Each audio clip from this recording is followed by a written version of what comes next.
Today I'm going to explain the fly front pattern on our Lutelo system for you. So if we look at our pattern, the flap here is already attached to our actual pattern. It is easier to sew it separate pieces, so we're going to create different pieces for this facing that they have already put on here. So if we look at a board trouser pattern, you'll see this is a men's one. You'll see we've got an overlap and underlap, over, going over, and underlap.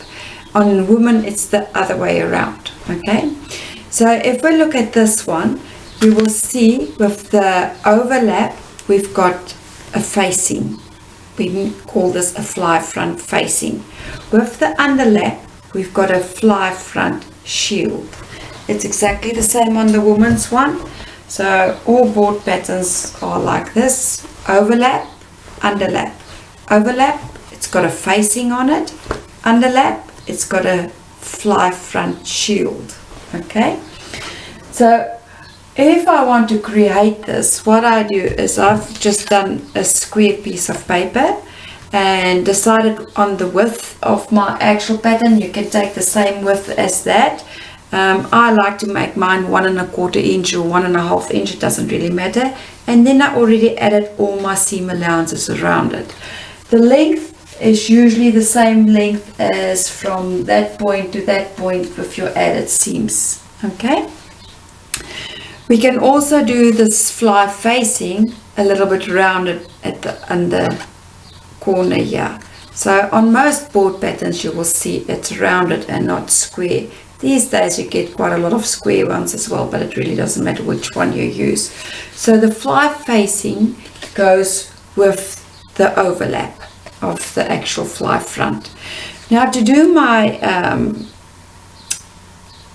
fly shield, I take my fly facing pattern, but I fold it back. So I fold the fly facing back on this line here.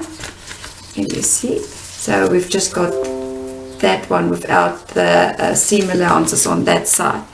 And then all I do is I cut another one out, but I make sure my paper is on a fold where the seam is. So I cut one out on a fold like that. And then when I open it up, I've got this. So that's my bottom one. See the bottom one, but the fold is there. So 1/4 inch to that side, 1/4 inch to that side, and this will be my fly shield. In the end, we are going to fold it like that and going to sew it, but that will be explained later. We can also do this one a little bit rounded. So exactly the same thing. You only need one of this and one of this, either round or square, doesn't matter.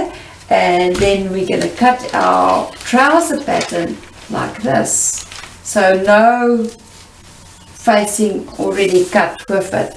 So if you cut your trouser pattern, you just cut it with your normal seam allowances all the way around. You'll cut one of your fly shields and you'll cut one of your fly facings and interface both of these. Okay, very important markings that you should do on your actual pattern is where the zipper stop will be. So the zipper stop will be on your actual pattern where that dot is on your actual pattern, where it comes out to the fly front section. So I mark that dot with a big cross. So when I go to my actual pattern, I will actually mark that with a big cross on the pattern as well. And I do the same with the facing or the shield, the fly shield. That's the cross. And on my fly front facing, that's the cross. So these crosses are very important to be marked on your actual pattern and on your fabric. So the exact same line. So we're going to correspond and put it easy back together tomorrow.